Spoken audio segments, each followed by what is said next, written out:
My name is Okiri Azubike. I am a native of Ndoki. Ndoki is a community in Igbo local government area of River State, south of the Imo River. Well, recently there has been a lot of controversies going on as to who the Ndokis are,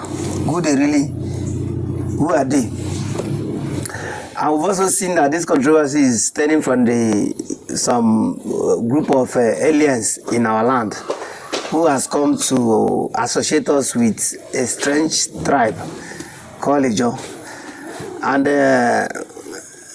to some of us who are aborigines of Ndoki, we usually laughed over it and we have been seeing it as a joke. But then the thing is gaining momentum as the day passes by. Ordinarily before now, we've been seeing it as a political grouping, you know. But from what we are seeing now, if we in Ndoki, if we refuse to speak up, it might affect our identity. The Ndokis are true sons of Igbo land. Our origin and our identity cannot be fabricated, because your name, your language defines your identity. I just want to clear some issues as regards to our relationship with the Bonis and the purpose of River State, who we usually call Ndobani. And what do you call them again? Ndobani. They are called Ibali people. But I think I heard that the white people misrepresented their name and called them Obani. So we've been calling them Obani as well. And most times, the Ndoki communities, which were existing for several years, unknown to anyone, these communities were existing even before the arrival of the white men and the arrival of the Obanes. Our villages were there.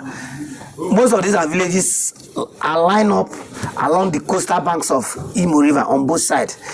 The other side is in Abia State, while this other side is in River State. So ours is in River State.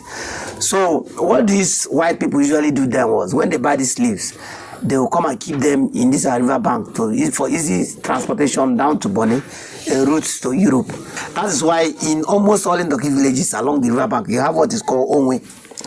That Onwe is like a settlement close to the river, where these people will buy their goods, keep there, assess the communities, maybe spend some weeks, spend some time before they now transport back to their places. So these people have come into Ndoki land and they will buy this palm oil from far away, Enugu, Imo State, Arochukwu, all those areas. They will buy it and come pass through Ndoki land. So they were living among us. They started living among us. So that's why we usually call them Ndobani. Like some of us, when we were very small, we used to hear Ndobani Bella. People run to the riverside to see that they have come. And to transact business. To transact business, they will bring even some items the white people has brought to sell to our people. And Jaja, prior to that time, has been a slave. When Jaja becomes a very intelligent slave to the king of Bonny, the man decided that he's not going to transact Jaja to the white people. He will tell him to be doing his business on his behalf. So that was how Jaja became the #1 person that was coming from Bonny to Ndoki to buy these goods. At some point, the king died. When the king died, the history says that the king of Bonny has collected so much things, materials and money from the whites. From the white people. Yes, with the hope of supplying them the goods, the palm oil. So the money was so much that the white people had to threaten the Bonny people that they will pay them that money. That the new chief that will be crowning will be paying them that money. So that naturally make them to stiffen out and say the man that was in charge of buying that goods should be the one that will pay. And that is Jaja. That was King Jaja. So Jaja said, I am just a boy to the king. I cannot pay this money, but they forced him to be the one that will pay that money. And that took it upon him. You know, as an Igbo man he was. and a very smart man. They are good in business. Was there any form of promise to Jaja? Yes, I learned that they said they will make him king to pay the bills, and about 14 families or compounds supported him to collect the chief and pay the bills. In fact, initially all of them supported that he should collect the king and pay the bills. Then now they had ulterior motive that after paying the white people, they will collect the king back for him.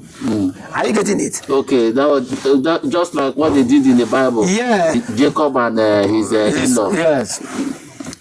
So Jaja started reading. That was when he was entering in Ndoki villages, entering Igbo land, buying the stuff and supplying to the white people until he cleared off the debt. Before then, why this business of slavery that later culminated into palm oil business, the center of trading was at Azumi Ndoki, where they have a form of municipal there. This Ndovani has similar settlement in my place, Azumi Ndoki.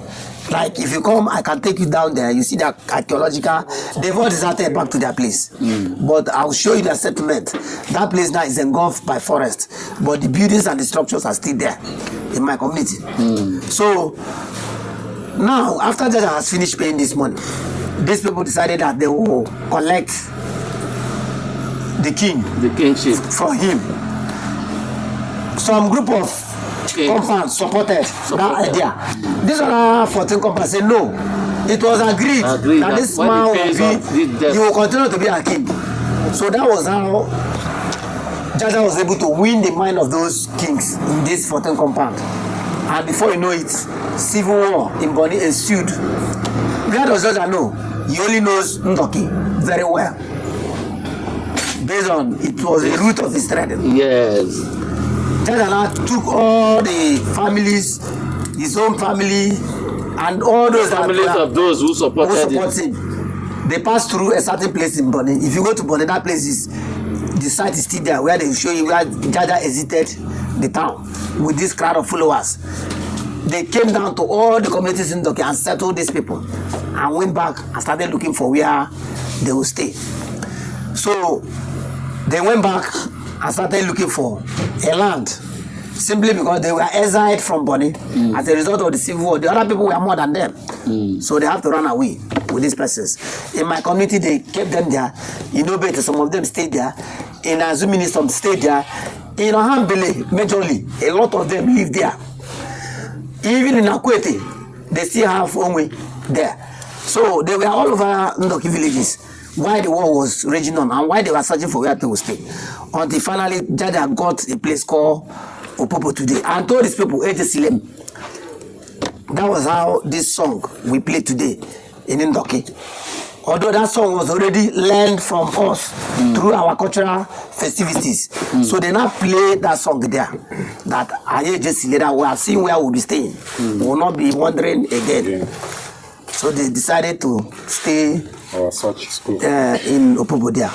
They came back to Ndoki and start moving their people.